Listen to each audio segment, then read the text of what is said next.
जय हिंद प्यारे बच्चों, जेपी क्लास में आपका स्वागत है। आज हम लोग बाबू क्लास 10th के साइंस में फिजिक्स का कुछ महत्वपूर्ण क्वेश्चन पढ़ेंगे जो बोर्ड एग्जाम में पूछे गए हैं और इस बार भी बोर्ड एग्जाम में पूछे जाने की संभावना है। चलिए हम लोग वीडियो की शुरुआत करते हैं। आप लोग अंत तक बने रहिएगा। मुझे उम्मीद है कि सभी क्वेश्चन आपको समझ में आएंगे और अंत तक आपके पास कोई भी डाउट नहीं रहेगा। चलिए क्वेश्चन की शुरुआत करते हैं और पहला क्वेश्चन देखते हैं। पहला क्वेश्चन कह रहा है वो प्रकाश परावर्तन के नियम लिखें। यानी आपसे क्वेश्चन क्या कह रहा है कि प्रकाश परावर्तन के नियम को लिखना है। चलिए देखिए, सबसे पहले आपको बता दूं कि प्रकाश की किरण किसी सतह से टकराकर जिन नियमों का पालन करते हुए वापस लौटती है, प्रकाश परावर्तन का नियम कहलाता है। यानी आपको समझना है कि प्रकाश की किरण किसी सतह से टकराकर जिन नियमों का पालन करते हुए वापस लौटती है, प्रकाश परावर्तन का नियम कहलाता है। समझ में आया कि नहीं बाबू? यानी मैं आपको समझाता हूं, ध्यान से देखिएगा। सबसे पहले मान लीजिए यह एक परावर्तक सतह है। कौन सतह है बाबू? परावर्तक सतह। इस पे लाइट आ रही है, ठीक है बाबू, ये लाइट आ गई। अब आने वाली जो लाइट है, यानी ये जो लाइट आई है, इस लाइट को बाबू हम लोग बोलते हैं आपतित किरण। क्या बोलते हैं बाबू? आपतित किरण। यहां तक समझ में आया बाबू? चलिए अब आपको मैं समझाता हूं। इस सतह से टकराकर वापस क्या होगी? लौटेगी। इस सतह से टकराई, वापस लौट गई। अब लौटने वाली किरण है, इसको कहा जाता है बाबू परावर्तित किरण। परावर्तित किरण। समझ में आया कि नहीं बाबू? चलिए अब हम लोग देख लिए आपतित किरण, परावर्तित किरण। जिस बिंदु पर, यानी ये कौन सा सतह है बाबू? ये सतह है आपका परावर्तक सतह। ठीक है बाबू, कौन सा सतह कहलाएगा? परावर्तक सतह। 3 पॉइंट हम लोग सीख गए। आने वाले किरण आपतित किरण, सतह से टकराकर लौटने वाले किरण परावर्तित किरण, और जिस सतह से टकराती है परावर्तक सतह। समझ में आ गया बाबू? जिस बिंदु पर, यानी ये जो पॉइंट आपको दिख रहा है, ये जो पॉइंट है, इस पॉइंट को क्या बोलते हैं बाबू? हम लोग इस पॉइंट का नाम देते हैं आपतन बिंदु। क्या नाम देते हैं बाबू? आपतन बिंदु। समझ में आया कि नहीं आया बाबू? क्या नाम देंगे? आपतन बिंदु। आने वाली किरण आपतित किरण, सतह से टकराकर लौटने वाले किरण परावर्तित किरण। जिस बिंदु पर आपतित होती है, किस सतह के? परावर्तक सतह के, उसे कहा जाता है आपतन बिंदु। अब हम लोग क्या करेंगे बाबू? इस आपतन बिंदु पर एक 90 डिग्री का लाइन खींचेंगे और ये 90 डिग्री का जो लाइन होगा बाबू, इसका नाम दिया जाता है अभिलंब। क्या नाम दिया जाता है? अभिलंब। समझ में आ गया बाबू? यहां तक समझ में आ गया। आपतित किरण किसके साथ? अभिलंब के साथ जो कोण बनाता है, इसे कहा जाता है आपतन कोण। और आपतन कोण को लिखते किससे है बाबू? आई से। समझ में आया? आपतित किरण अभिलंब के साथ जो कोण बनाती है, उसे कहा जाता है आपतन कोण। किससे लिखते हैं? आई से। अब देखिए परावर्तित किरण, यानी सतह से टकराकर लौटने वाली किरण किसके साथ? अभिलंब के साथ जो कोण बनाती है, उसे कहा जाता है परावर्तन कोण। किससे लिखते हैं बाबू? आर से। समझ में आ गया? आपतित किरण, परावर्तित किरण, आपतन बिंदु, अभिलंब, और आपतित किरण अभिलंब के बीच आपतन कोण आई, परावर्तित किरण अभिलंब के बीच परावर्तन कोण आर। समझ में आया? इसका नाम क्या है बाबू? इसका नाम है आपतन कोण। आपतन कोण। इसका नाम क्या है बाबू? इसका नाम है परावर्तन कोण। समझ में आ गया बाबू? इसका नाम क्या है? परावर्तन कोण। समझ जाइएगा, परावर्तन कोण। ठीक है, चलिए आपतित किरण, परावर्तित किरण, अभिलंब, आपतन बिंदु, आपतन कोण, परावर्तन कोण। अब हम लोग समझते हैं कि प्रकाश परावर्तन का नियम क्या कहता है। कि प्रकाश की किरण किसी सतह से टकराकर जिन नियमों का पालन करते हुए परावर्तित होती है, प्रकाश परावर्तन का नियम कहलाता है। अब देखिए बाबू, प्रकाश परावर्तन के कितने नियम होते हैं? 2 नियम होते हैं। ये भी कई बार एग्जाम में पूछा गया ऑब्जेक्टिव में कि प्रकाश परावर्तन के कितने नियम होते हैं, तो याद रखिएगा प्रकाश परावर्तन के कितने नियम होते हैं? 2 नियम होते हैं। कौन कौन 2 नियम होते हैं बाबू? ध्यान से देखिएगा, ये 2 नियम है। पहला आपके पास क्या कह रहा है बाबू? ध्यान से देखिएगा, कह रहा है आपतित किरण, परावर्तित किरण तथा अभिलंब तीनों एक ही तल में होते हैं। यानी क्या समझना है? आपतित किरण, परावर्तित किरण तथा अभिलंब तीनों एक ही तल में होते। इसका मतलब है कि अगर आपतित किरण x डायरेक्शन में होगा तो परावर्तित किरण भी x डायरेक्शन में होगा और अभिलंब भी x डायरेक्शन में होगा। यानी तीनों एक ही तल में पाए जाते हैं। क्या क्या समझे? आपतित किरण, परावर्तित किरण तथा अभिलंब तीनों एक ही तल में होते हैं।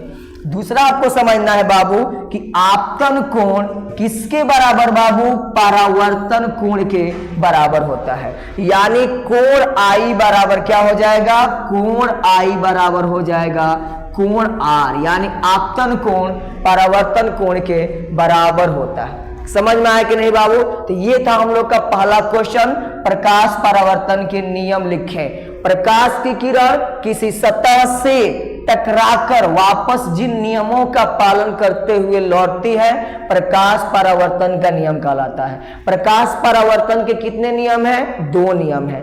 पहला, आपतित किरण, परावर्तित किरण तथा अभिलंब तीनों एक ही तल में होते हैं। दूसरा, आपतन कोण परावर्तन कोण के बराबर होता है। इसका मतलब क्या है बाबू कि यहां पे कोण I और ये वाला कोण R दोनों आपस में बराबर होगा। समझ में आया बाबू? तो एक बार आप इसका स्क्रीनशॉट ले लीजिए। चलिए स्क्रीनशॉट ले लीजिए इसका। चलिए अब क्वेश्चन नंबर हम लोग 2 के तरफ चलते हैं। क्वेश्चन नंबर 2 क्या कह रहा है बाबू? ध्यान से देखिएगा। 2 नंबर कह रहा है बाबू, अवतल दर्पण तथा उत्तल दर्पण का उपयोग लिखें। आपसे क्वेश्चन क्या कह रहा है बाबू? अवतल दर्पण तथा उत्तल दर्पण का उपयोग लिखना है। ये कई बार एग्जाम में क्वेश्चन पूछा गया है। चलिए सबसे पहले हम लोग देखते हैं किस दर्पण के बारे में? अवतल दर्पण के बारे में। ठीक है बाबू, चलिए देखिए क्या कह रहा है अवतल दर्पण के बारे में। पहला कह रहा है बाबू कि अवतल दर्पण, देखिए बाबू फर्स्ट कह रहा है अवतल दर्पण का उपयोग दाढ़ी बनाने के दर्पण के रूप में किया जाता है। यानी सेविंग मिरर, दाढ़ी बनाने वाले दर्पण के रूप में किसका उपयोग किया जाता है? अवतल दर्पण का उपयोग किया जाता है। तो पहला आपका इसका यूज याद हो गया होगा कि अवतल दर्पण का उपयोग दाढ़ी बनाने वाले दर्पण के रूप में किया जाता है। समझ में आया बाबू? दूसरा इसका उपयोग क्या कर रहा है?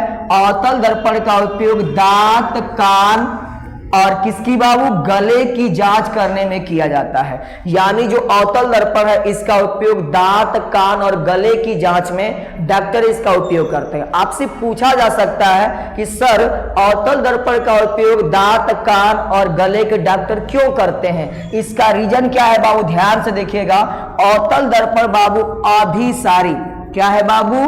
अभिसारी दर्पण होता है। अभिसारी दर्पण यानी प्रकाश के किरणों को एक बिंदु पर फोकसित कर देता है। इसलिए अवतल दर्पण का उपयोग दांत, कान और गले की जांच करने में किया जाता है। यानी समझिएगा ध्यान से, जो अवतल दर्पण है बाबू ये क्या करता है? लाइट को एक बिंदु पर लाकर फोकसित करता है। यानी अगर हमको जिस दांत में प्रॉब्लम होगा उसको देखेंगे तो डॉक्टर लोग जैसे इसका यूज करेंगे तो लाइट एक बिंदु पर जाकर फोकसित हो जाएगी। यानी जिस दांत को देखना है उसी पर लाइट फोकसित होगी, या कान में जहां प्रॉब्लम है वहां लाइट फोकसित होगी। इसलिए अवतल दर्पण का उपयोग गले, कान और दांत की जांच में किया जाता है। समझ में आया बाबू? क्यों? क्योंकि ये कौन सा दर्पण है? अभिसारी दर्पण है। तीसरा पॉइंट याद रखना है, अवतल दर्पण का उपयोग टार्च, सर्च लाइट वाहनों के हेडलाइट में किया जाता है, यानी टार्च, सर्च लाइट और वाहनों के हेडलाइट में किस दर्पण का उपयोग किया जाता है? अवतल दर्पण का उपयोग किया जाता है। समझ में आ गया? पहला सेविंग मिरर के रूप में अवतल दर्पण, दूसरा दांत, कान और गले की जांच में किसका उपयोग? अवतल दर्पण, तीसरा टार्च, सर्च लाइट, वाहनों के हेडलाइट में किसका उपयोग किया जाता है? अवतल दर्पण का उपयोग किया जाता है। समझ में आ गया बाबू? और नेक्स्ट क्या याद रखना है? अवतल दर्पण का उपयोग सौर भट्टियों में किया जाता है। कई बार एग्जाम में पूछा गया है कि सौर भट्टियों में किसका उपयोग किया जाता है, तो याद रखिएगा सौर भट्टियों में अवतल दर्पण का उपयोग किया जाता है। उम्मीद है आपको ये सभी पॉइंट समझ में आया होगा। यानी अवतल दर्पण का उपयोग कहां कहां? दाढ़ी बनाने के लिए दर्पण के रूप में, दांत, कान और गले की जांच करने में अवतल दर्पण का उपयोग, टार्च, सर्च लाइट, वाहनों के हेडलाइट में, और अवतल दर्पण का उपयोग भट्टियों में किया जाता है। कौन सी भट्टी? सौर भट्टी। समझ में आया कि नहीं बाबू? बहुत बढ़िया। और याद रखिएगा अवतल दर्पण को किसके नाम से? अभिसारी दर्पण के नाम से भी जाना जाता है। ठीक है, चलिए अब हम लोग देखते हैं किसका उपयोग देखेंगे बाबू? उत्तल दर्पण का। ठीक है, आप इसका एक बार स्क्रीनशॉट ले लीजिए। ठीक है, चलिए आगे देखते हैं।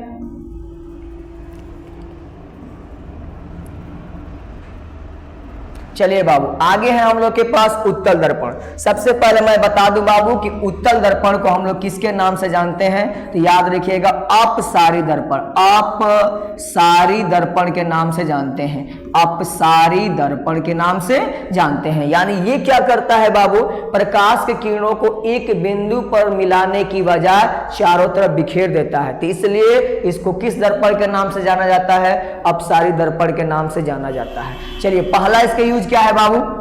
उत्तल दर्पण का उपयोग साइड मिरर, बहुत फेमस है बाबू, वाहनों के साइड मिरर यानी साइड लेने के लिए जिस दर्पण का उपयोग होता है उसमें किस दर्पण को कहा जाता है बाबू? उत्तल दर्पण का बना होता है। और ये कैसा दर्पण होता है? अपसारी दर्पण होता है। अब क्यों इसका उपयोग किया जाता है बाबू? ये भी आपसे पूछा जा सकता है कि उत्तल दर्पण का उपयोग साइड मिरर के रूप में क्यों किया जाता है? क्योंकि जो उत्तल दर्पण होता है बाबू ये हमेशा वस्तु का कैसा प्रतिबिंब बनाता है? छोटा प्रतिबिंब बनाता है। क्या याद रखिएगा?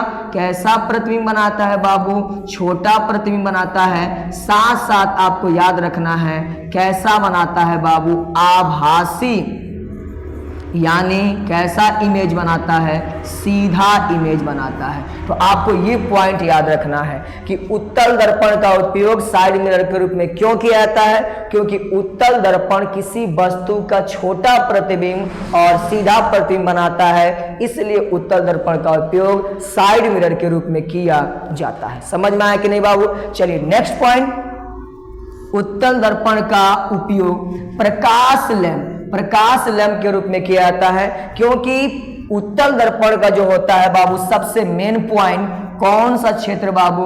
दृष्टि क्षेत्र। दृष्टि क्षेत्र काफी अधिक होता है, इसलिए उत्तल दर्पण का उपयोग प्रकाश लैंप में किया जाता है। समझ में आया कि नहीं बाबू?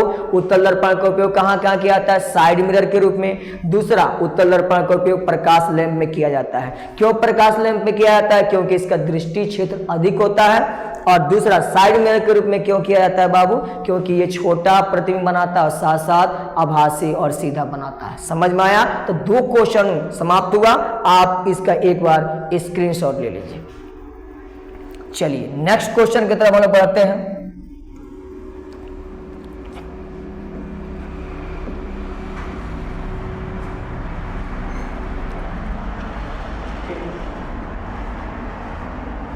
चलिए बाबू क्वेश्चन नंबर 3 क्या कह रहा है? ध्यान से देखिएगा। कह रहा है कि प्रकाश अपवर्तन के नियम लिखें। अभी तक हम लोगों ने देखा दर्पण के बारे में था, प्रकाश परावर्तन का नियम देखा और उत्तल और अवतल दर्पण का उपयोग देखा। अब हम देखेंगे प्रकाश अपवर्तन के नियम। सबसे पहले याद रखिए बाबू, प्रकाश अपवर्तन के लिए कितने माध्यम की आवश्यकता होती है? 2 माध्यम की आवश्यकता होती है। ठीक है बाबू, चलिए देखते हैं। चलिए बाबू ऊपर मान लीजिए आपके पास माध्यम नंबर कितना है बाबू? 1 है। माध्यम मतलब बाबू जिसमें प्रकाश आसानी से गुजरता है, माध्यम 1 है।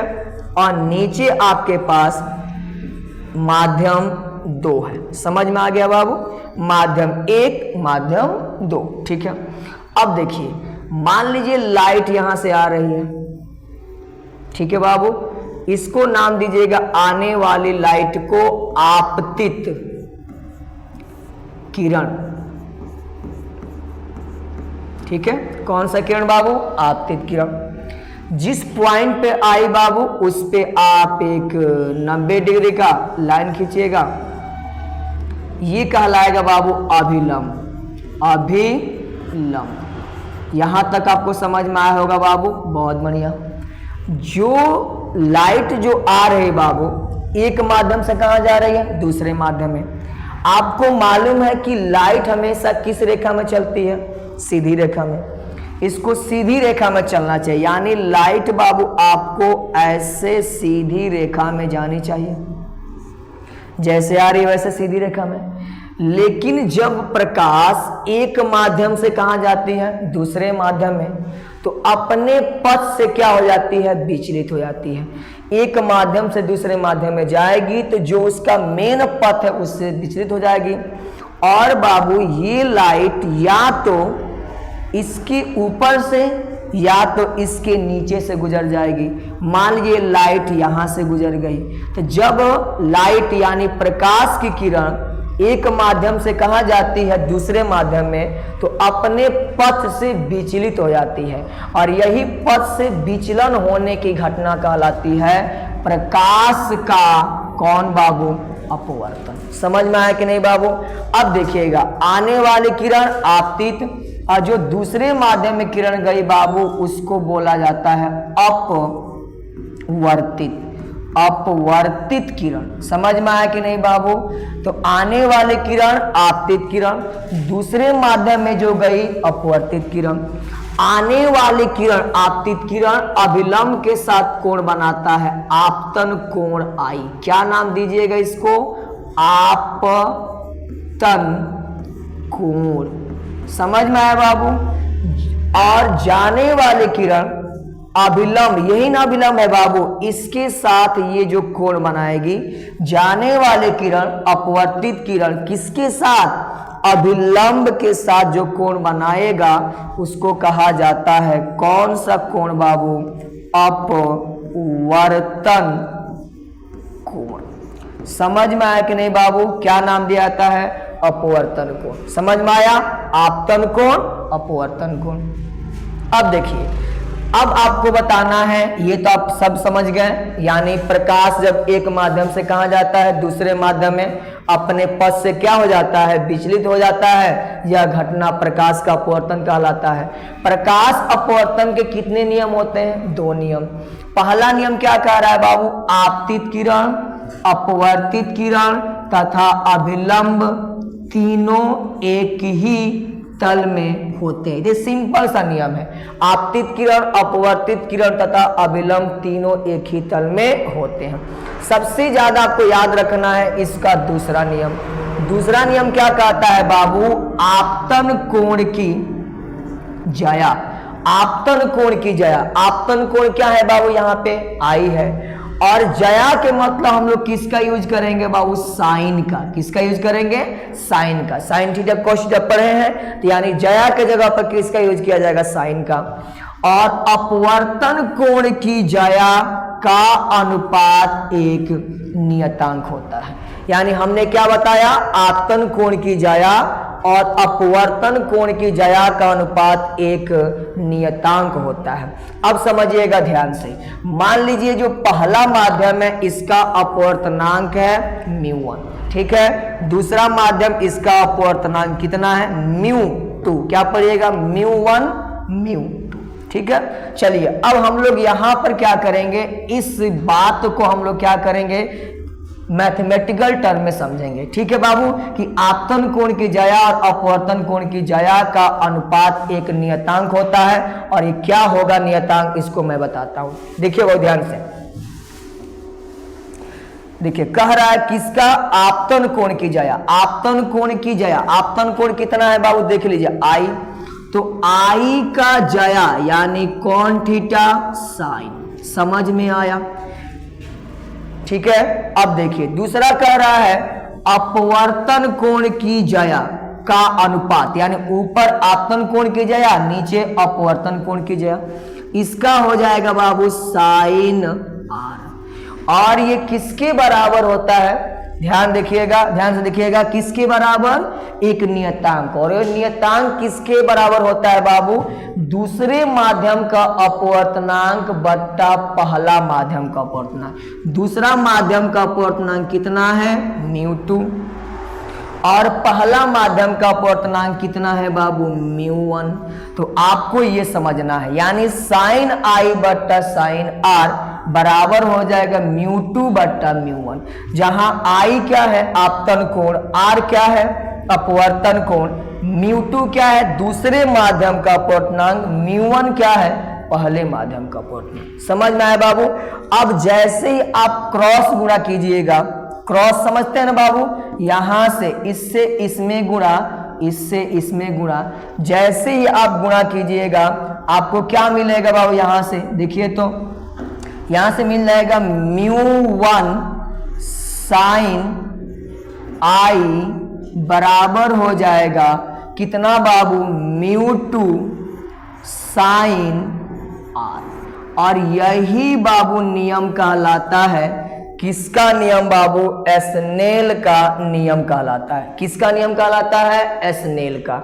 μ1 साइन आई बराबर μ2 साइन आर किसका नियम कहलाता है, एस्नेल का नियम कहलाता है। समझ में आया कि नहीं बाबू। तो आप समझ गए होंगे प्रकाश अपवर्तन का पहला नियम, आपतित किरण, अपवर्तित किरण तथा अभिलंब तीनों एक ही तल में होते हैं। दूसरा, आपतन कोण की ज्या तथा अपवर्तन कोण की ज्या का अनुपात एक नियतांक होता है, और वो नियतांक किसके बराबर होता है, कहिएगा दूसरे माध्यम का अपवर्तनांक बट्टा में पहला माध्यम का अपवर्तनांक। और ज्या के मतलब किसका यूज करेंगे, साइन का हम लोग क्या करेंगे, यूज करेंगे। समझ में आया। अब देखिए तो साइन आई बट्टा साइन आर बराबर निकल गया μ2 बट्टा μ1, इससे इसमें गुणा, इससे इसमें गुणा, क्या निकल गया μ1 साइन आई बराबर μ2 साइन आर। और यही नियम है, किसका नियम बाबू, एस्नेल्स लॉ, यानी एस्नेल सर का क्या है, नियम है। समझ में आ गया बाबू। तो आप इसका एक बार स्क्रीनशॉट ले लीजिए। अब हम लोग चलते हैं चौथा क्वेश्चन की ओर, ठीक है। चलिए क्वेश्चन नंबर हम लोग 4 देखते हैं।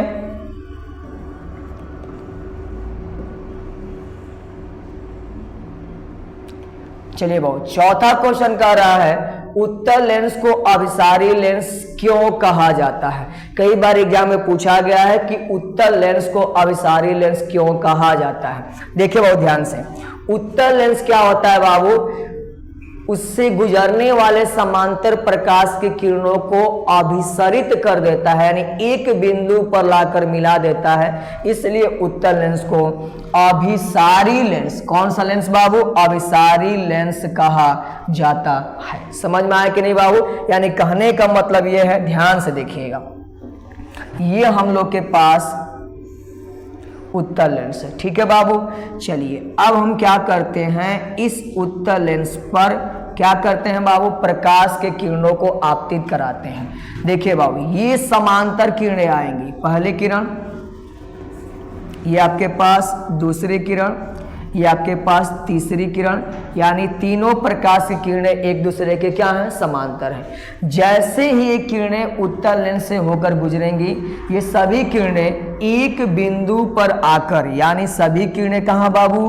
एक बिंदु पर आकर क्या होती हैं, मिलती हैं। यानी सभी किरणें कहाँ जाके मिलती हैं बाबू, एक बिंदु पर जाकर मिलती है। यानी उत्तल लेंस समांतर आने वाले प्रकाश के किरणों को एक बिंदु पर क्या कर दिया, अभिसरित कर दिया।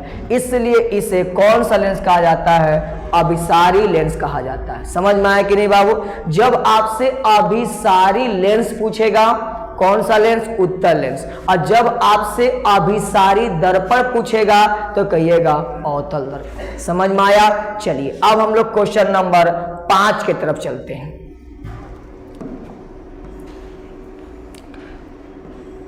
5 नंबर क्वेश्चन क्या कह रहा है बाबू कि अवतल लेंस को अपसारी लेंस क्यों कहा जाता है। यानी हम लोग के पास 5वां नंबर क्वेश्चन है कि अवतल लेंस को अभिसारी लेंस क्यों कहा जाता है। तो अवतल लेंस क्या करता है बाबू, गुजरने वाले समांतर, ध्यान से देखिएगा कौन सी किरणें हैं, समांतर प्रकाश के किरणों को अपसरित कर देता है, यानी ये मिलाने की बजाय क्या कर देगा, बिखेर देगा, यानी डाइवर्ज कर देता है। इसलिए अवतल लेंस को कौन सा लेंस बाबू, अपसारी लेंस यानी डाइवर्जिंग लेंस के नाम से जाना जाता है। अब ध्यान से देखिएगा बाबू, अब हम आपको बताते हैं कैसे ये डाइवर्ज करता है। ये आपके पास कौन सा लेंस है, मान लीजिए अवतल लेंस। कौन सा लेंस है बाबू, अवतल लेंस। अब इधर क्या हो रही है बाबू, इस पर लाइट आ रही है, ध्यान से देखते चलिएगा। ये आपके पास समांतर लाइट आनी चाहिए, ये पहली, ये वाला बाबू दूसरी किरण, ये वाले तीसरी किरण, ठीक है, पहली दूसरी और तीसरी। अब क्या होगा बाबू, ये क्या करता है, इन किरणों को डाइवर्ज कर देता है, यानी ऐसा देखिए बहुत ध्यान से, मैं क्या आपको समझाऊंगा, देखिएगा ध्यान से। ये क्या करेगा, ऐसे इनको भेज देगा, ये सीधी निकल जाएंगे और इनको ऐसे डाइवर्ज कर देगा। अब देखिए ध्यान से, अब हमको क्या लगेगा बाबू कि ये किरणें, तीनों जो किरणें हैं जिनको ये डाइवर्ज किया है, एक बिंदु से आ रही हैं, यानी एक बिंदु से आती हुई प्रतीत होंगी। जैसे अगर इनके बारे में सोचा जाए तो ऐसा लगेगा कि ये जो लाइट है यहां से आ रही है, क्योंकि जो प्रकाश की किरणें होती हैं सीधी गुजरती हैं, तो ऐसा लगेगा कि ये किरणें पीछे से यहां से आ रही है और ये किरण पीछे से यहां से आ रही है, और ये तो आपके पास है ही, यानी तीनों किरणें एक बिंदु से निकलकर क्या हो रही हैं, फैल रही हैं। तो जब प्रकाश की किरणें एक बिंदु से निकलकर क्या होती हैं, फैलती हैं, तो इनको कहा जाता है अपसारी। क्या कहा जाता है बाबू, अपसारी, यानी ये अपसरित हो गए। तो ये जो लेंस ऐसा किया, कौन सा लेंस बाबू, अवतल लेंस, इसको कहा जाता है अपसारी लेंस। समझ में आया बाबू, यानी प्रकाश किरणें समांतर आई और ये लेंस इनको क्या कर दिया, अपसरित किया, और ऐसा लगता है कि ये किरणें एक बिंदु से पीछे से आ रही हैं, तो एक बिंदु से निकलकर चारों तरफ क्या हो जाना, फैल जाना, क्या कहलाता है, अपसारी। और अपसारी दर्पण अगर पूछता तो किस पे मारते, उत्तल पर। अगर लेंस पूछ रहा है तो कौन बाबू, अवतल। समझ में आया कि नहीं बाबू। चलिए आप एक पॉइंट याद कीजिएगा जो एग्जाम में कई बार पूछा गया है। अगर पूछा जाता बाबू अभिसारी, ठीक है बाबू, और अभिसारी अगर क्या पूछे, दर्पण, क्या पूछे बाबू, दर्पण, तो याद रखिएगा अभिसारी दर्पण होता है अवतल। क्या होता है बाबू, अवतल। और अगर आपसे अभिसारी क्या पूछता, लेंस पूछता, लेंस, तो याद करते बाबू हम लोग उत्तल। क्या याद रखेंगे, उत्तल लेंस कैसा लेंस है, अभिसारी लेंस, और अवतल दर्पण है अभिसारी दर्पण। समझ में आया। अगर आपसे पूछा जाएगा अपसारी, अपसारी दर्पण, तो किस पर ट्रिक मारिएगा बाबू, उत्तल पर। किस पर, उत्तल दर्पण। समझ में आया बाबू। उत्तल दर्पण कैसा दर्पण है, तो याद रखिएगा अपसारी दर्पण है। और अगर आपसे पूछेगा अपसारी, अपसारी लेंस पूछेगा, तो किस पे ट्रिक मारिएगा बाबू, कौन सा, अवतल, कौन बाबू, लेंस। समझ में आया कि नहीं आया बाबू। ये आप हमेशा इसे याद रखिएगा, बहुत बहुत ज्यादा क्या है, इंपॉर्टेंट है। कई बार एग्जाम में क्वेश्चन पूछा गया। समझ में आ गया बाबू। चलिए आप इसका एक बार स्क्रीनशॉट ले लीजिए। क्वेश्चन नंबर 6 की तरफ चलते हैं। देखिए बाबू, क्वेश्चन नंबर 6 क्या कह रहा है, ध्यान से देखिएगा।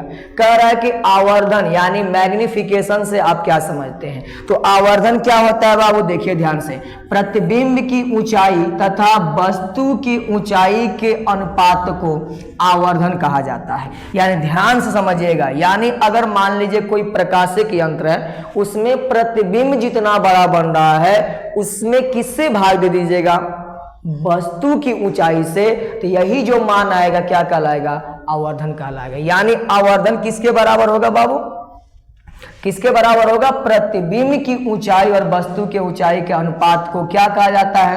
आवर्धन कहा जाता है। आवर्धन को किससे लिखते हैं बाबू? m से सूचित करते हैं। और आवर्धन कैसा राशि है? मात्रकहीन। मात्रकहीन क्यों है मैं अभी आपको बताऊंगा। आवर्धन कैसी राशि है? मात्रकहीन राशि है, यानी इसका कोई मात्रक नहीं होता है। समझ में आया कि नहीं बाबू? चलिए समझते हैं हम लोग एक बार। देखिए आवर्धन क्या है बाबू? आवर्धन किसके बराबर है? ध्यान से देखिए, किसकी ऊंचाई? प्रतिबिंब की ऊंचाई और किसका बाबू? वस्तु की ऊंचाई का अनुपात, यानी नीचे किसकी ऊंचाई? वस्तु की ऊंचाई, वस्तु की ऊंचाई। ठीक है बाबू। अब देखिए प्रतिबिंब की ऊंचाई और वस्तु की ऊंचाई का जो रेशियो आएगा उसको क्या बोलेंगे? आवर्धन। आवर्धन को लिखते किससे हैं बाबू? m से। और प्रतिबिंब की ऊंचाई को h डैश से, नीचे वस्तु की ऊंचाई को h से। यानी जो मान आएगा वही कहलाएगा बाबू आवर्धन। समझ में आ गया? अब देखिए अगर आपसे पूछ दे लेंस के लिए, पहले दर्पण के देख लेते हैं, तो आप इसे ध्यान से देखिएगा। अगर पूछेगा किसके लिए? दर्पण के लिए।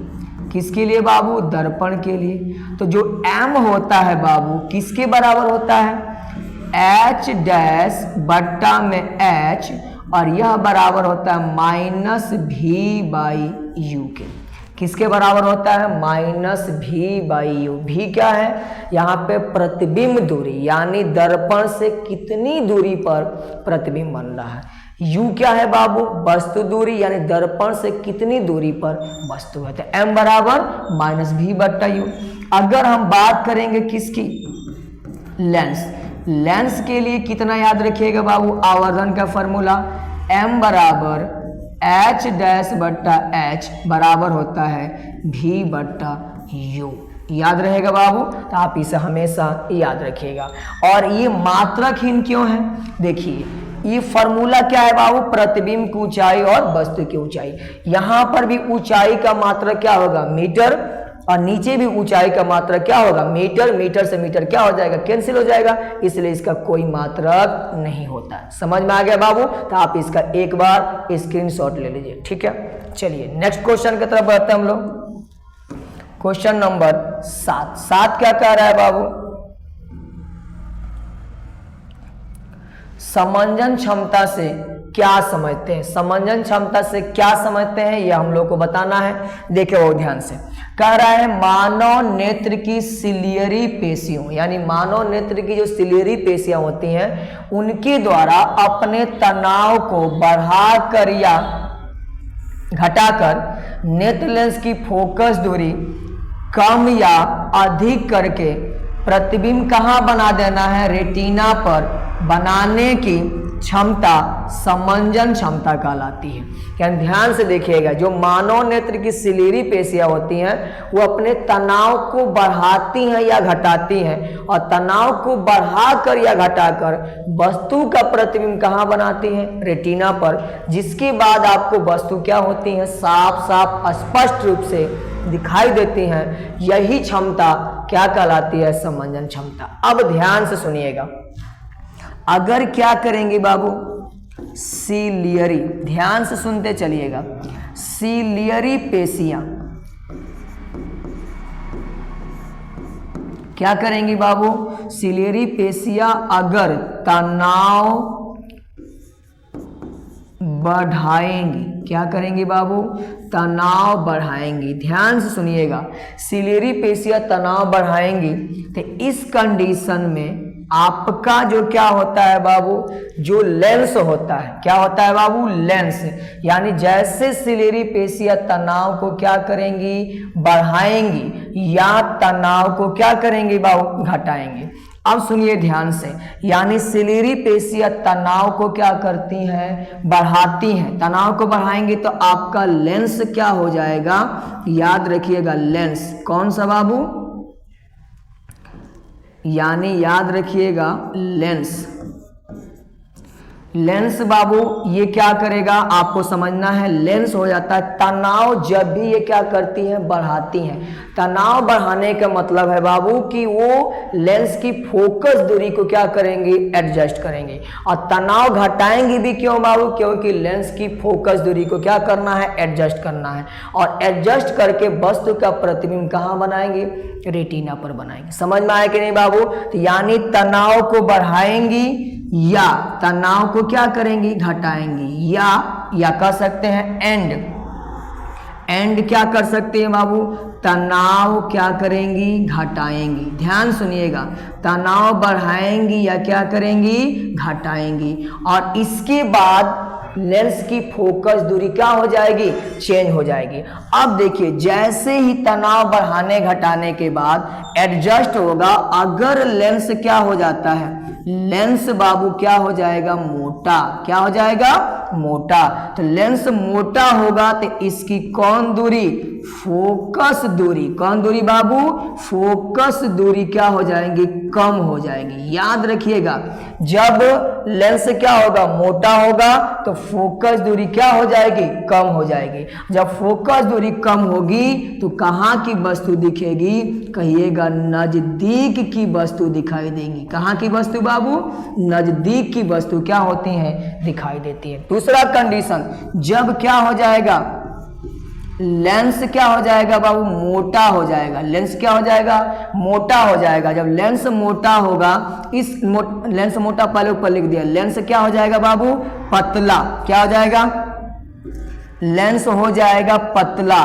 तो इसका मतलब है कि लेंस की कौन सी दूरी, फोकस दूरी, फोकस दूरी क्या हो जाएंगे बाबू अधिक हो जाएंगी। और जब फोकस दूरी अधिक होंगी तो कहाँ की वस्तु बाबू, दूर की वस्तु आपको साफ साफ दिखाई देगी। तो यही सिलियरी पेशियों का जो क्या है यानी सामंजस्य स्थापित करने की क्षमता है, इसको कहा जाता है समंजन क्षमता।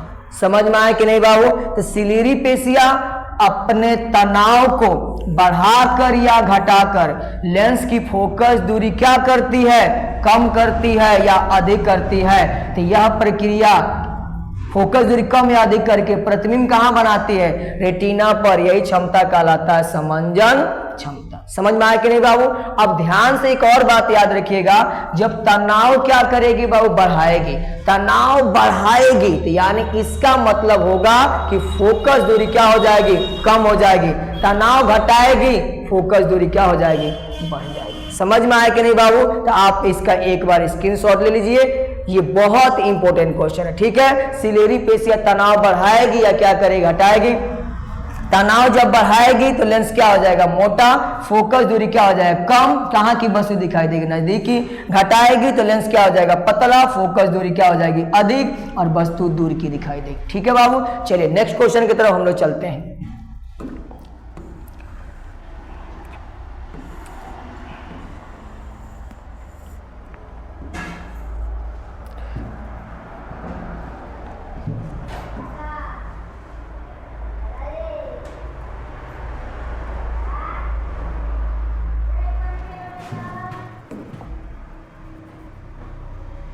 चलिए क्वेश्चन नंबर 8 की तरफ कह रहा है बाबू प्रतिरोध क्या होता है। आपको क्या बताना है बाबू, प्रतिरोध के बारे में बताना है कि प्रतिरोध क्या होता है।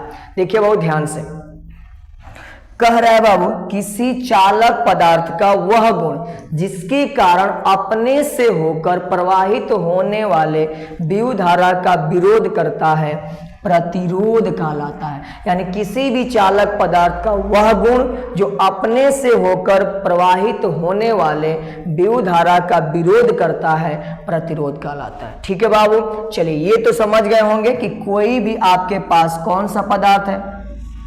देखिए बाबू कौन सा पदार्थ है, चालक पदार्थ है। अब ये चालक पदार्थ का गुण होता है जो भी इनके अंदर के क्या है बाबू कण है, ये क्या करेंगे इससे बहने वाली जो क्या है धारा है, क्या है बाबू धारा, इस धारा का हमेशा क्या करेंगे, विरोध करेंगे। और जो धारा का विरोध करने का गुण है उसी गुण को क्या कहा जाता है, प्रतिरोध कहा जाता है। समझ में आ गया बाबू। अब देखिए प्रतिरोध का मात्रक क्या होता है, तो मात्रक याद रखिएगा ओम होता है। क्या होता है बाबू, ओम। ओम को कैसे लिखा जाता है, ऐसे। ओम को हेडफोन की तरह लिखा जाता है, यानी देख लीजिए प्रतिरोध का मात्रा क्या होता है, ओम होता है। दूसरी बात कि प्रतिरोध किस पर निर्भर करता है मैं आपको बताता हूं। तो यहां तक आपको समझ में आ गया होगा कि प्रतिरोध क्या है, किसी चालक पदार्थ का वह गुण जो अपने से होकर प्रवाहित होने वाले विद्युत धारा का विरोध करता है, प्रतिरोध कहलाता है। अब देखिए ध्यान से, प्रतिरोध जो होता है इसका कौन बाबू, इसका जो मात्रक होता है, मात्रक कितना होता है, ओम होता है। अब देखिए प्रतिरोध किस पर डिपेंड करता है ये देखना। प्रतिरोध चालक की लंबाई तथा अनुप्रस्थ काट पर निर्भर करता है। यानी प्रतिरोध किस पर डिपेंड करता है, चालक की लंबाई पर और दूसरा उसके अनुप्रस्थ काट पे। अब समझिए, आप समझिए पहले बाबू कि अनुप्रस्थ काट होता क्या है। देखिए बाबू, ये जो क्या है, कोई चालक है, ये जो इसकी मोटाई वाली एरिया है, यानी ये वाला एरिया, इस एरिया को कहा जाता है अनुप्रस्थ काट। किससे लिखा जाता है, ए से। किससे लिखा जाता है बाबू, ए से।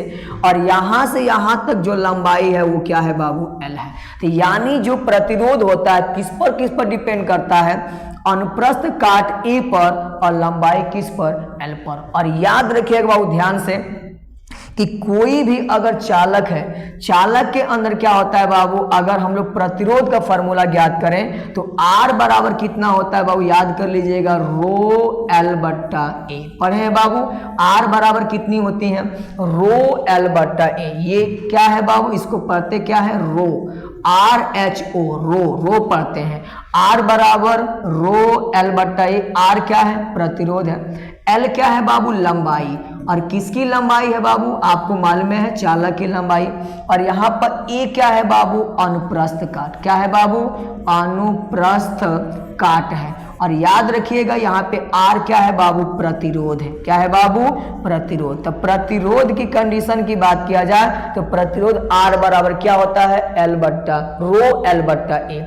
अगर क्या कंडीशन आएगा बाबू, ध्यान से इस कंडीशन को देखिए, आर जो है, आर डायरेक्टली प्रोपोर्शनल, डायरेक्टली मतलब बाबू सामने, आर किसके सामने है, एल के। तो आर समानुपाती क्या है, एल है। यानी लंबाई बढ़ेगा तो प्रतिरोध क्या होगा, बढ़ेगा। लंबाई घटेगा, प्रतिरोध घटेगा। याद रखिएगा, आर के सामने क्या है, एल है। लंबाई बढ़ने से प्रतिरोध बढ़ेगा, लंबाई घटाने से प्रतिरोध घटेगा। और यहाँ पे क्या है, ए है, और ए बट्टा के नीचे है आर व्युत्क्रमानुपाती है किसके बाबू, एरिया के। यानी एरिया बढ़ेगा तो उसका प्रतिरोध क्या हो जाएगा, घट जाएगा। यानी तार अगर मोटा हो तो इसमें प्रतिरोध क्या होता है, कम होता है। तार पतला हो, प्रतिरोध क्या होता है, अधिक होता है। समझ में आ गया बाबू। तो ये कहानी किसका था, प्रतिरोध का था। यानी किसी चालक पदार्थ का वह गुण जो अपने से होकर प्रवाहित होने वाले विद्युत धारा का विरोध करता है, प्रतिरोध कहलाता है। प्रतिरोध को किससे लिखते हैं बाबू, आर से। और यहाँ पे उसका संकेत क्या है, ओम। ओम मतलब इसका मात्रक क्या होता है, ओम। ओम ऐसे लिखा जाता है। प्रतिरोध चालक की लंबाई और अनुप्रस्थ काट पर निर्भर करता है। लंबाई बढ़ने से प्रतिरोध बढ़ता है, जबकि अनुप्रस्थ काट बढ़ने से प्रतिरोध क्या होता है, घटता है। और अनुप्रस्थ काट क्या है बाबू, जैसे इसकी एक एरिया है, इसी को बोलते हैं अनुप्रस्थ काट। समझ में आ गया। चलिए क्वेश्चन नंबर 9 की तरफ बढ़ते हैं। 9 क्या कह रहा है बाबू, ध्यान से देखिएगा।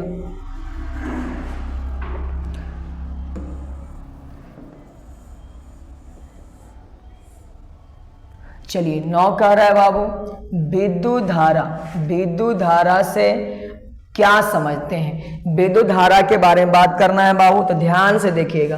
कह रहा है कि प्रति एकांक समय में प्रवाहित आवेश विद्युत धारा कहलाता है। यानी प्रति एकांक समय में जितनी आवेश प्रवाहित होती हैं वही कहलाता है विद्युत धारा। समझ में आया बाबू। और विद्युत धारा का मात्रक क्या होता है बाबू, एम्पियर होता है। चलिए ध्यान से देखिएगा। कह रहा है प्रति एकांक, एकांक जिसको कहेगा बाबू बट्टा के नीचे लिखेंगे। क्या कह रहा है प्रति एकांक? प्रति एकांक समय, यानी इस बट्टा के नीचे क्या लिख लेंगे बाबू? समय। इस समय में जितनी क्या बहेगी बाबू? आवेश बहेगी, यानी आवेश। ये जितना मान आएगा आवेश बट्टा कौन बाबू? समय। आवेश बट्टा क्या हो जाएगा? समय। जो मान आएगा उसी को हम लोग क्या बोलेंगे बाबू? कौन धारा? विद्युत धारा। याद रहेगा बाबू, यानी आवेश बट्टा कितना बाबू? आवेश बट्टा, एक मिनट, आवेश बट्टा कौन बाबू? समय। क्या कहलाता है? विद्युत धारा। समझ में आया कि नहीं बाबू?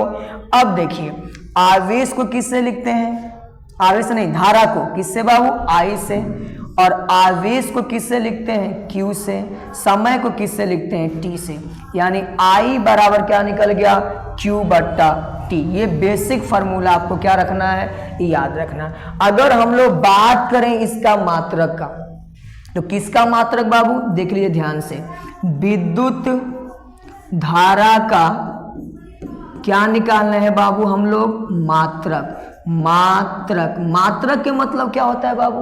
कि किसमें इसको मापा जाता है। तो विद्युत धारा का मात्रक क्या हो जाएगा?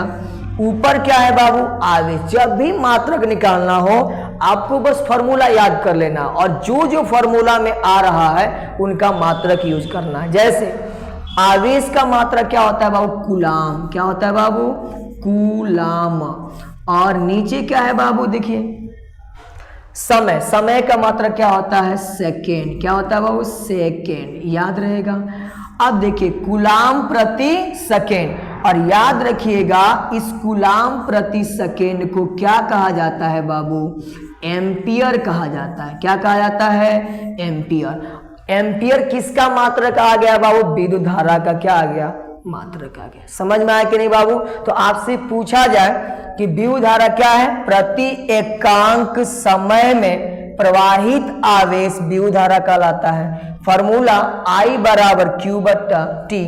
और विद्युत धारा का मात्रक कोई पूछेगा तो कहिएगा कूलाम प्रति सेकेंड, या इसी को क्या कहा जाता है? एम्पियर। एम्पियर को किससे लिखता है? ऐसे। तो कई बार एग्जाम में पूछा गया है कि एक एम्पियर किसके बराबर होगा बाबू? तो कहिएगा एक कूलाम बट्टा सेकेंड, यानी कूलाम प्रति सेकेंड क्या कहलाएगा?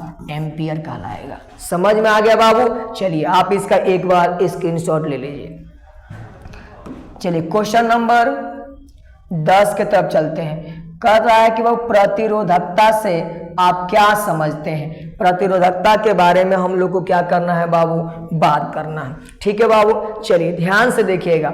अभी मैंने बताया बाबू कि R बराबर कितना होता है? रो L बट्टा ए। कितना होता है बाबू? R बराबर रो L बट्टा ए। क्या आप इसका नीचे एक मान सकते हैं? चलिए अब क्या करेंगे बाबू? क्रॉस गुणा करेंगे। इससे बाबू इसमें गुणा, इससे इसमें गुणा, गुणा कर सकते हैं। जैसे हम इससे इसमें गुणा करेंगे तो क्या हो जाएगा बाबू? आर ए बराबर हो जाएगा रो एल। और ये जो रो है बाबू, यही रो क्या है? प्रतिरोधकता है। अब इस रो का अगर हम मान निकालें तो रो बराबर क्या हो जाएगा? बोलिए। आर ए में किससे भाग दीजिए? एल से। तो आर ए बट्टा में क्या हो जाएगा? एल। तो रो बराबर निकल गया बाबू आर ए बट्टा एल। समझ में आया? अब यही जो रो है बाबू, इसको क्या नाम दिया जाता है? प्रतिरोधकता। समझ में आया कि नहीं बाबू? चलिए अब हम लोग डेफिनेशन देखेंगे, इस फॉर्मूला का हम लोग यूज करेंगे। कह रहा है कि यदि किसी चालक तार की लंबाई कितनी मीटर? 1 मीटर। यानी कोई तार ऐसा है जिसकी लंबाई कितनी है? 1 मीटर, और उसका अनुप्रस्थ काट कितना है बाबू? 1 वर्ग मीटर। तो इस स्थिति में जितनी क्या उत्पन्न होगी बाबू? प्रतिरोध। क्या कहलाएगा? प्रतिरोधकता कहलाता है। यानी किसी तार की लंबाई अगर 1 मीटर और उसका अनुप्रस्थ काट 1 मीटर स्क्वायर या 1 वर्ग मीटर हो तो उस तार में जितना क्या उत्पन्न होगा बाबू, प्रतिरोध उत्पन्न होगा, उसी को कहेंगे प्रतिरोधकता। चलिए समझने की कोशिश करते हैं हम लोग। देखिए ये आपके पास ये क्या है बाबू, तार है। ध्यान से देखिएगा। अब इस तार की लंबाई की बात करें, यहां से यहां तक कितनी है, L है। और ये जो L है कितना मीटर है, 1 मीटर। और ये जो अनुप्रस्थ काट, अभी मैंने बताया ना बाबू आपको, ये जितना मोटाई वाला एरिया दिख रहा है अनुप्रस्थ काट, ये इसको लिखते किससे बाबू, A से। ये कितना है, 1 वर्ग मीटर यानी 1 मीटर स्क्वायर। अब देखिए, अब हम यहां पर मान रख देंगे, चूंकि रो बराबर क्या है बाबू, देख लीजिए, चूंकि रो बराबर है RA बट्टा में कितना बाबू, L। तो रो का मान अगर निकालें R, देखिए बाबू, इनटू में एरिया, एरिया कितनी है, 1 मीटर स्क्वायर, यानी 1 मीटर स्क्वायर मतलब मीटर गुणे मीटर, बट्टा में L है, L लंबाई, लंबाई कितनी है बाबू, देख लीजिए 1 मीटर, M से M खत्म हो जाएगा, अब 1 है, नीचे भी 1 है, कोई फर्क पड़ने वाला नहीं है। तो रो किसके बराबर हो गया बाबू, R इंटू में 1, कितना निकल गया, R इंटू में 1 निकल गया, यानी कितना आ गया बाबू, R आ गया। समझ में आया कि नहीं बाबू, R। और साथ साथ ये क्या है, मात्रक है, तो इसको हम लोग यूज नहीं करेंगे, यानी कितना निकल गया बाबू, R किसके बराबर निकल गया, R नहीं, R किसके बराबर आ गया, रो के बराबर, यानी R यहाँ पे क्या है बाबू, प्रतिरोध है। और ध्यान से देखिएगा, रो क्या है, प्रतिरोधकता है। क्या है बाबू, प्रतिरोधकता। आप लोग ये मत समझिएगा सर M कहाँ गया, M क्या है, मात्रक की यूज किए हैं, तो यानी यहाँ से रो का मात्रक निकालने में आसानी होगी हम लोग को। तो देखिए बाबू, अगर किसी तार की लंबाई कितनी है, तार की लंबाई 1 मीटर और उसका अनुप्रस्थ काट कितना है, 1 मीटर स्क्वायर है, तो M से M खत्म हो गया, और ऊपर क्या बचा वो, 1 में 1 से भाग देंगे, 1 हो जाएगा। इसको लिखने या ना लिखने से कोई फर्क पड़ने वाला नहीं है। तो अगर आप इसको नहीं लिखना चाहते हैं, बस मान रख दीजिए, तो 1 आ जाएगा, नीचे 1 आ जाएगा, तो कितना आ जाएगा, रो बराबर R, यानी प्रतिरोध बराबर प्रतिरोधकता। ये कहानी समझ में आ गई बाबू, कि यदि किसी तार की लंबाई 1 मीटर और अनुप्रस्थ काट 1 मीटर स्क्वायर हो जाए तो क्या हो जाएगा बाबू, प्रतिरोधकता किसके बराबर होगा, प्रतिरोध के बराबर होगा। ठीक है। और इसका मात्रक बहुत बार एग्जाम में पूछा गया है, कितना होता है बाबू, ओम मीटर। कैसे लिखा जाता है, ऐसे, ओम मीटर को किससे, M से। चलिए हम आपको मात्रक निकाल के दिखा देते हैं कैसे आ जाएगा। रो बराबर क्या है बाबू, रो बराबर कितना है, RA बट्टा L। अब देखिए मात्रक में यूज कर लीजिएगा, RA बट्टा में L। अब देखिए R क्या है, प्रतिरोध, प्रतिरोध का मात्रक क्या होता है बाबू, ओम। क्या होता है बाबू, ओम। और नीचे देख, इनटू में क्या देख लीजिए, A क्या है, एरिया, एरिया क्या होता है, मीटर, इनटू में मीटर के मतलब बराबर होगा एरिया का मात्रक, मीटर इंटू मीटर, क्योंकि एरिया क्या होता है, लंबाई गुणे चौड़ाई, लंबाई का मात्रक मीटर, चौड़ाई का मात्रक मीटर। और नीचे क्या है बाबू, लंबाई, लंबाई का मात्रक क्या हो जाएगा, मीटर, मीटर से मीटर खत्म, कितना आ जाएगा, ओम मीटर। समझ में आया कि नहीं बाबू। चलिए आप इसका एक बार स्क्रीनशॉट ले लीजिए। ठीक है। चलिए क्वेश्चन नंबर 11 का कह रहा है बाबू, देखिएगा ध्यान से। 11 कह रहा है कि लेंस की क्षमता से आप क्या समझते हैं, लेंस की क्षमता से क्या समझते हैं। देखिए कह रहा है कि लेंस की फोकस दूरी के व्युत्क्रम को लेंस की क्षमता कहा जाता है। यानी जो लेंस की फोकस दूरी है उसके व्युत्क्रम को हम लोग क्या बोलते हैं बाबू, लेंस की क्षमता बोलते हैं। और लेंस की क्षमता का मात्रा क्या होता है, डाईऑप्टर होता है। क्या होता है बाबू, डाईऑप्टर होता है। समझ में आया कि नहीं, कि लेंस की फोकस दूरी का व्युत्क्रम क्या कहलाएगा, लेंस की क्षमता, और लेंस की क्षमता का मात्रक होता है डाईऑप्टर। चलिए मैं आपको फार्मूला इसका बता देता हूं, ध्यान से देखिएगा। ठीक है बाबू, फार्मूला आप नीचे लिख लीजिएगा। देखिए वो लेंस की फोकस दूरी की व्युत्क्रम, व्युत्क्रम मतलब क्या होता है, बट्टा के नीचे, यानी जैसे अगर कौन दूरी है, फोकस दूरी, इसका व्युत्क्रम कहेगा। व्युत्क्रम मतलब अगर मान लीजिए फोकस दूरी के नीचे क्या मान सकते हैं, 1 मान सकते हैं। व्युत्क्रम मतलब 1 ऊपर, फोकस दूरी नीचे। अब क्या हो जाएगा बाबू, ध्यान से देखिए, यहाँ से क्या हो जाएगा, यानी ऊपर हो जाएगा 1, नीचे हो जाएगा कौन दूरी, फोकस दूरी। और ये जो मान आएगा बाबू, इसी को बोलते हैं लेंस की कौन बाबू, क्षमता। यानी लेंस की क्षमता क्या हो गई, 1 कौन दूरी, फोकस दूरी।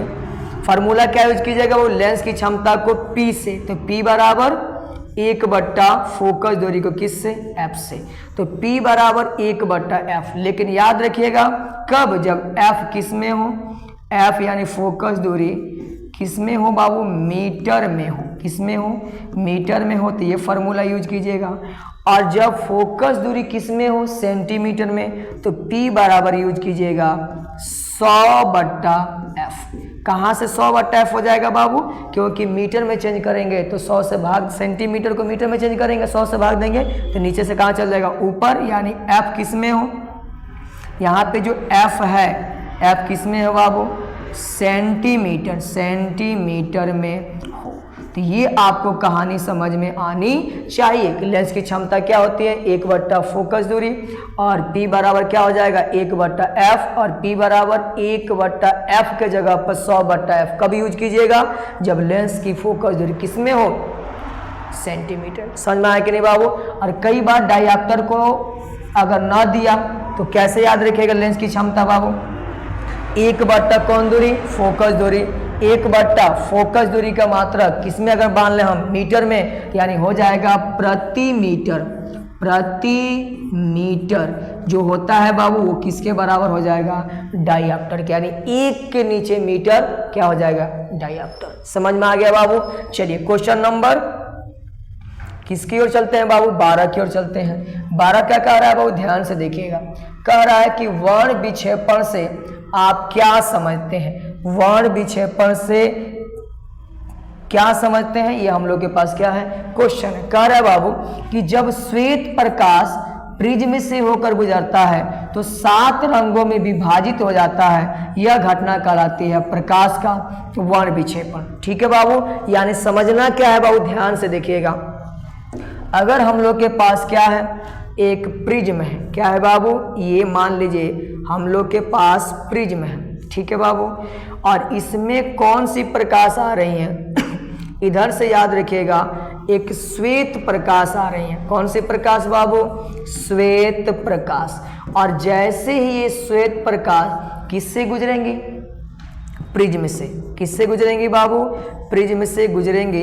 तो प्रिज्म से जैसे ही गुजरेंगी तो ये 7 कलरों में, कितने कलर बाबू, 7 कलर में क्या हो जाती हैं, विभाजित हो जाती हैं। कितनी कलर, 7 कलर में बट जाती हैं। यही कहलाता है वर्ण विक्षेपण। यानी वर्ण मतलब कलर का क्या हो जाना, कलर का बंटवारा होना वर्ण विक्षेपण कहलाता है। अब याद रखिएगा बाबू, इनमें कौन सा रंग,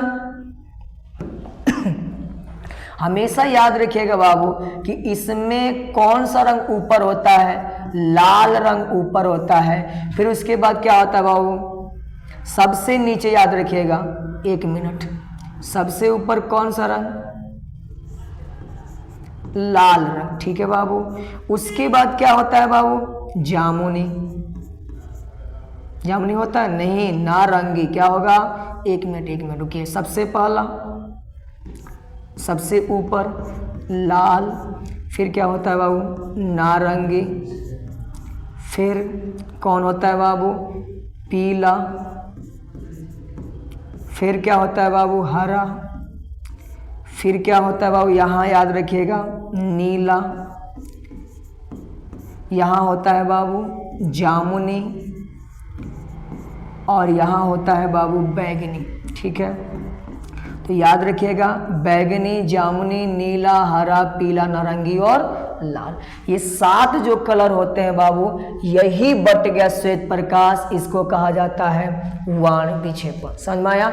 आपसे ये पूछा जाएगा कि कौन सा कलर सबसे ऊपर होता है, तो याद रखिएगा लाल रंग। सबसे नीचे कौन सा होता है, कौन बाबू? बैगनी रंग। समझ में आया कि नहीं है? अब देखिए इसका खोज कौन किया था?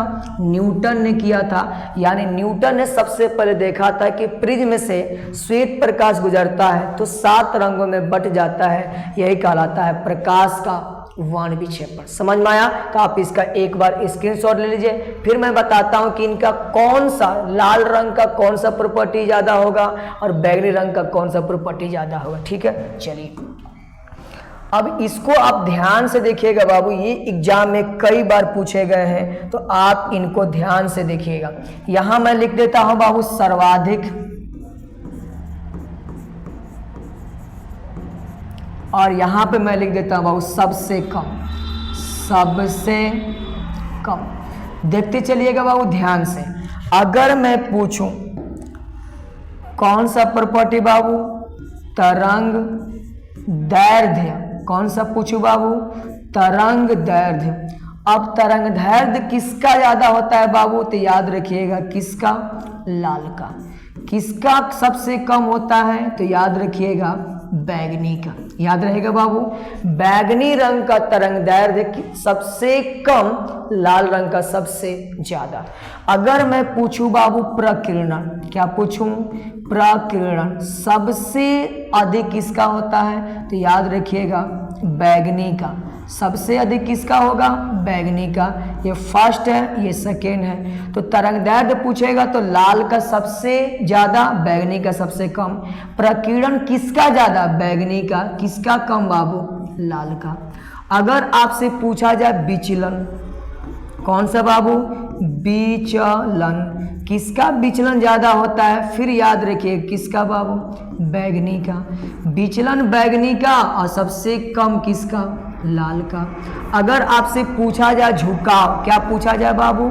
झुकाव पूछा जाए, कौन सबसे ज्यादा बेंड होता है?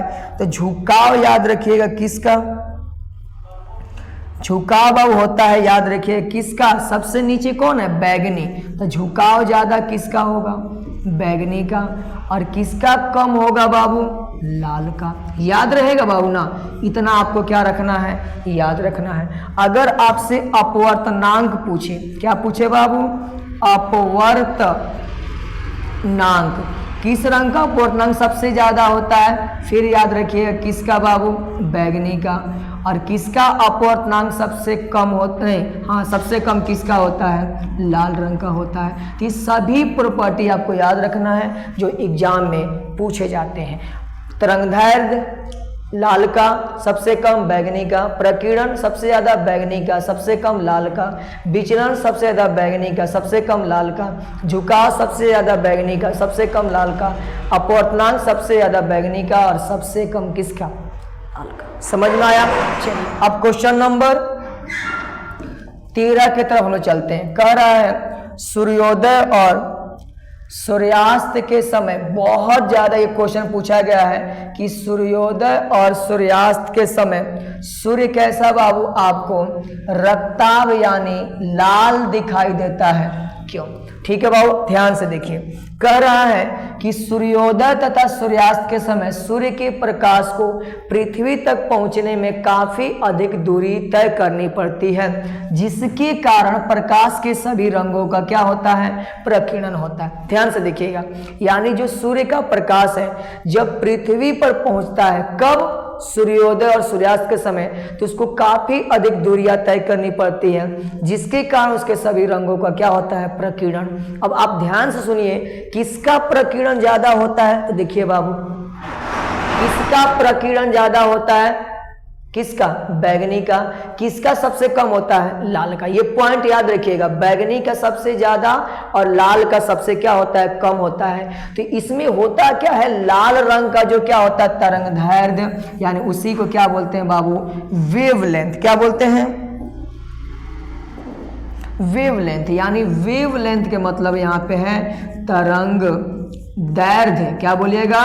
तरंग दैर्ध्य सबसे क्या होता है? अधिक, जिसके कारण उसका प्रकीर्णन सबसे क्या होता है? कम होता है। बाकी जो 6 रंग है उनका प्रकीर्णन ज्यादा होता है, जिसके कारण वो रास्ते में क्या हो जाते हैं? लुप्त हो जाते हैं। और हमारे आंखों पर केवल कौन रंग पहुंच पाता है बाबू? लाल रंग पहुंच पाता है, और ये जब लाल रंग हम लोग का आंखों पर पहुंचेगा, इसलिए सूर्योदय और सूर्यास्त के समय सूर्य कैसा दिखाई देगा? लाल दिखाई देता है। समझ में आया कि नहीं बाबू कंसेप्ट? क्या हमने बताया? सूर्योदय सूर्यास्त के समय सूर्य के प्रकाश को पृथ्वी तक पहुंचने में अधिक दूरी तय करनी पड़ती है, जिसके चलते उनके सभी रंगों का प्रकीर्णन होता है, और लाल रंग का तरंगदैर्घ्य सबसे अधिक होने के कारण उसका प्रकीर्णन कम होता है और रास्ते में कम खत्म होता है, और वही हम लोग के आंख तक पहुंच पाता है। इसलिए सूर्योदय सूर्यास्त के समय सूर्य लाल दिखाई देता है। समझ में आया बाबू? तो आप इसका एक बार स्क्रीनशॉट ले लीजिए, ठीक है। चलिए क्वेश्चन नंबर 14 की तरफ हम लोग चलते हैं। 14 कह रहा है बाबू कि ओम का क्या लिखें? नियम लिखें। ओम का नियम कह रहा है। ओम का नियम आपको क्या करना है? लिखना है। देखिए बाबू, ओम जो साइंटिस्ट हैं, इन्होंने किसके किसके बारे में बताया है बाबू? अचर, ताप और दाब पर। यानी उन्होंने क्या कहा कि अचर, ताप और दाब पर विभवांतर और विभव धारा से संबंधित नियम दिया, जो ओम का नियम कहलाता है। यानी जो ओम साइंटिस्ट सर थे, उन्होंने किसके किसके बारे में अपना नियम दिया है? याद रखिएगा बाबू, किससे किससे रिलेटेड है? तो याद रखना है विभवांतर एंड किससे? धारा। विभवांतर और धारा से संबंधित क्या दिया है? नियम दिया है, जो किसका नियम कहलाता है बाबू? ओम का नियम कहलाता है। ठीक है बाबू, अब ध्यान से देखना है कि ये नियम क्या कहता है। ओम के नियम के अनुसार चालक के सिरों के बीच आरोपित विभवांतर उससे बहने वाली धारा के क्या होता है? समानुपाती होता है। यानी ओम सर के अनुसार कोई भी चालक है बाबू, ध्यान से देख लीजिए, ये चालक है बाबू, इसके सिरों के बीच, यानी मान लीजिए हम इसको किस वोल्ट की? V वोल्ट की बैटरी से क्या कर देते हैं बाबू? जोड़ देते हैं। कितने वोल्ट की बैटरी है? V वोल्ट की बैटरी थी, इससे कौन धारा बह रही है? I धारा। तो उसने कहा जो विभवांतर है V, ये किसके समानुपाती होता है? बहने वाली धारा I के क्या होता है? समानुपाती होता है। यानी अगर हम धारा का वोल्टेज का मान बढ़ाएं तो धारा का मान भी क्या हो जाएगा? बढ़ जाएगा। समझ में आया बाबू? अब हम लोग क्या करते हैं? V समानुपाती को किस में चेंज कर देते हैं? बराबर में, और यहां लिखते हैं I, और समानुपाती चिन्ह के रूप में किसका यूज करते हैं? R का। तो यहां से फॉर्मूला निकलता है V बराबर I R। समझ में आया कि नहीं बाबू? तो जॉर्ज साइमन ओम के अनुसार किसी चालक के सिरों के बीच आरोपित विभवांतर उससे बहने वाली धारा के क्या होता है? समानुपाती। इस चिन्ह को क्या बोलते हैं बाबू? समानुपाती बोलते हैं। समझ में आया कि नहीं बाबू? यानी जैसे जैसे वोल्टेज बढ़ाइएगा वैसे वैसे धारा का मान क्या होगा? बढ़ेगा। यही नियम किसका नियम कहलाता है? ओम का नियम कहलाता है। यहां से क्या निकला? V बराबर कौन? R Babu? I R। समझ में आया कि नहीं बाबू? तो ये था हम लोग का आज का महत्वपूर्ण क्वेश्चन। मिलते हैं अगले वीडियो में। जय हिंद।